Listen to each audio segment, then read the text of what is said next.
Hello friends, welcome to our YouTube channel. आज हम आप लोगों के साथ चाइल्ड डेवलपमेंट सेक्शन के एक महत्वपूर्ण टॉपिक कोहलर का सिद्धांत, सूझ या अंतर्दृष्टि का सिद्धांत या फिर गेस्टाल्ट थ्योरी ऑफ लर्निंग, इसके बारे में डिस्कस करेंगे। तो गेस्टाल्ट थ्योरी ऑफ लर्निंग का जो प्रतिपादन था वो सबसे पहले मैक्स वर्दीमर ने किया था। मतलब कि इस थ्योरी पर सबसे पहला प्रयोग 1911 में मैक्स वर्दीमर नाम के एक मनोवैज्ञानिक ने किया था। और इसके द्वितीय जो मतलब प्रयोग करता थे, जो मुख्य रूप से इस पे दूसरा प्रयोग मतलब मैक्स वर्दीमर के बाद अगर कंटिन्यू किया था प्रयोग को, तो कोहलर ने 1916 में स्टार्ट किया था। और इनका सहयोग कोफका ने 1920 ईस्वी से स्टार्ट किया था। मतलब कि अगर हम एक क्वेश्चन अगर पूछते हैं, एक तरह से एक क्वेश्चन बन जाएगा कि गेस्टाल्टवाद के प्रतिपादक कौन कौन थे, तो मैक्स वर्दीमर, कोहलर और कोफका। ये और एक क्वेश्चन ये भी बन सकता है कि गेस्टाल्टवाद के संबंधित मनोवैज्ञानिक कौन कौन थे, गेस्टाल्टवाद से संबंधित मनोवैज्ञानिक कौन कौन थे, तो मैक्स वर्दीमर, कोहलर और कोफका। और इस गेस्टाल्टवाद जो थ्योरी है, इसको मुख्य रूप से प्रसिद्धि तब प्राप्त हुई जब 1920 ईस्वी में द थ्योरी ऑफ गेस्टाल्ट नाम की एक पुस्तक पब्लिश हुई थी। और गेस्टाल्टवाद थ्योरी जो है, इसके प्रयोग के लिए वनमानुस, सुल्तान नाम के वनमानुस चिंपैंजी पर प्रयोग किया गया था।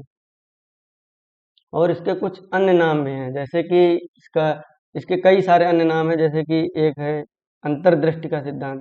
मुख्य रूप से ये जो क्वेश्चन है, ये मतलब एक पूछा ही जाता है कि गेस्टाल्टवाद को किस नाम से जाना जाता है। तो इसके कई सारे नाम हैं, अंतर्दृष्टि का सिद्धांत, कोहलर का सिद्धांत, कोहलर का सूझ का सिद्धांत, समग्रवाद का सिद्धांत, गेस्टाल्टवाद का सिद्धांत, कोहलर का सिद्धांत और पूर्णकारवाद का सिद्धांत, साहचर्यवाद का सिद्धांत और संपूर्णवाद का सिद्धांत। ये बहुत इंपॉर्टेंट है, क्योंकि एक क्वेश्चन जरूर पूछा जाता है कि गेस्टाल्टवाद को अन्य किस नाम से जाना जाता है। गेस्टाल्ट शब्द एक जर्मन भाषा का शब्द है, जिसका अर्थ होता है आकृति की समग्रता। आकृति की समग्रता, या फिर किसी चीज को आप मतलब ले लीजिए तो उसका मतलब समग्र रूप से किसी भी चीज को देखना या उसके बारे में समग्र रूप से बताना। जैसे कि हम किसी टॉपिक पे जैसे डिस्कस कर रहे हैं, अगर हम जैसे डिस्कस कर रहे हैं, चलिए किसी साइकिल के बारे में अगर हम बात करें, या फिर हम माना कंप्यूटर के बारे में अगर हम बात कर रहे हैं, तो कंप्यूटर को अगर हम पढ़ा रहे हैं तो उसको समग्र रूप से हार्डवेयर, सॉफ्टवेयर और क्या कहते हैं इससे संबंधित इनपुट डिवाइस, आउटपुट डिवाइस, ये सारी चीजें अगर हम एक साथ लेके किसी भी चीज मतलब कंप्यूटर के बारे में अगर समझाने का प्रयास करेंगे, तो वो क्या हुआ, गेस्टाल्टवाद से संबंधित है। मतलब कि गेस्टाल्टवाद का मतलब ये है कि समग्र रूप से किसी भी चीज का अध्ययन करना है, किसी चीज को देखना। जैसे एक एग्जांपल के थ्रू अगर हम लेते हैं कि कोई साइकिल अगर रखी हुई है हमारे पास, हमारे सामने, तो हम सबसे पहले अगर उसको देखेंगे पहली नजर में, तो हम पूरी तरह से साइकिल देखेंगे, ना कि हम उसके पहिया देखेंगे या पैडल या लोगो। मैं मतलब अगर किसी साइकिल को देखता हूँ, मैं या कोई भी, तो सबसे पहले पूरी तरह से पूरी साइकिल को देखेंगे, उसके लोगो या पैडल या पहिया को नहीं देखेंगे। हमारी पहली नजर पूरी तरह से साइकिल पर जाएगी। नेक्स्ट देखते हैं गेस्टाल्टवादी मनोवैज्ञानिक। जैसे पहले मैंने बताया ही था, गेस्टाल्टवादी मनोवैज्ञानिक है मैक्स वर्दीमर और कोफका और कोहलर। फिर अंतर्दृष्टि अधिगम का सिद्धांत देने का श्रेय कोहलर को जाता है। कोहलर जो थे, अंतर्दृष्टि अधिगम का सिद्धांत कोहलर ने दिया था, और कोहलर जर्मनी के निवासी थे। सूझ का सिद्धांत संज्ञानात्मक कार्य पर बल देता है। किसी समस्या पर अचानक से दिमाग में आया समाधान सूझ द्वारा होता है। जैसे कोई समस्या अगर हमारे सामने आती है, हम जैसे अपने रूम का मैंने ताला बंद किया और वो खो गई, चाबी उसकी अगर खो जाती है, तो जैसे चाबी अगर खोते हैं तो हम सबसे पहले दिमाग लगाते हैं कि भाई हमने ताला बंद किया था, तो उसके बाद हमने क्या क्या एक्टिविटीज की, फिर हम अपनी मतलब जैसे मैंने सुबह ताला बंद किया, तो दिन भर की सारी एक्टिविटीज को हम एक तरह से मेमोराइज करते हैं। मतलब पूरा बैकवर्ड में जाते हैं कि भाई हमने ताला बंद करने के बाद क्या काम किया, कहाँ कहाँ गए, और फिर ये चाबी जो मैंने ली थी वो हमने कहाँ कहाँ पर निकाला, और ये मेरी चाबी कहाँ पर रह गई। ये सारी चीजें अगर हम एकदम से रिवाइज करते हैं, और उस चाबी को प्राप्त करने के लिए जो की गई सारी की सारी गतिविधियां हैं, वो सूझ के सिद्धांत द्वारा प्रतिपादित होती हैं।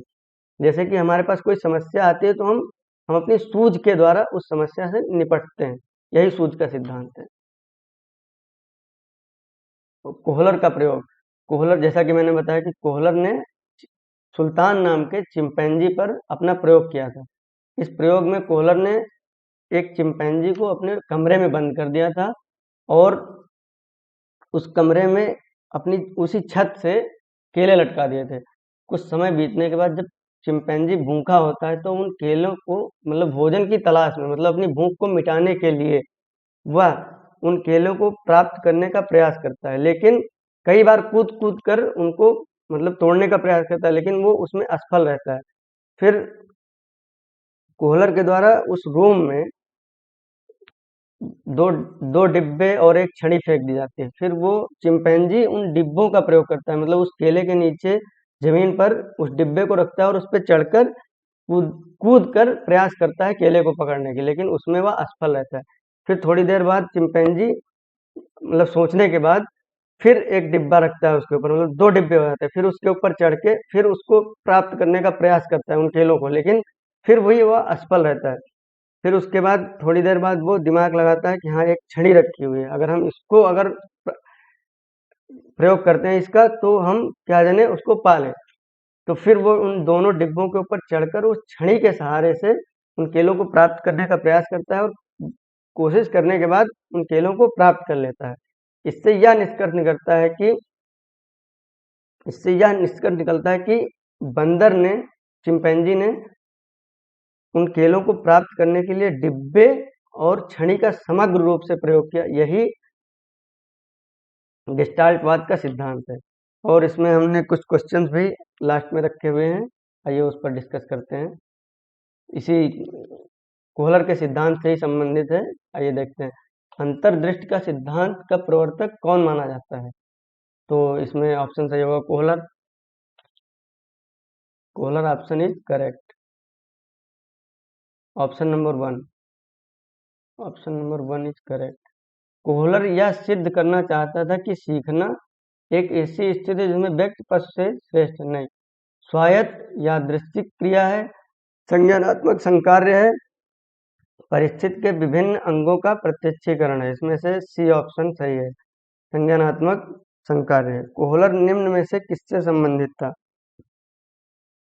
अभिप्रेरण का सिद्धांत, विकास का सिद्धांत, व्यक्तित्व का सिद्धांत, अधिगम का सिद्धांत। अधिगम से संबंधित था कोहलर। अंतर्दृष्टि सूझ द्वारा सीखने के सिद्धांत में कोहलर ने प्रयोग किया था कुत्ते का, बिल्ली का, चूहों का, वन मानुषों का।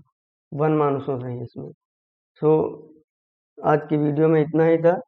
Thank you so much. अगर आपने ये वीडियो देखा है तो फिर कम से कम लाइक शेयर और सब्सक्राइब तो बनता ही है, और नेक्स्ट चैप्टर हम अगली वीडियो में कवर करेंगे। Thank you so much.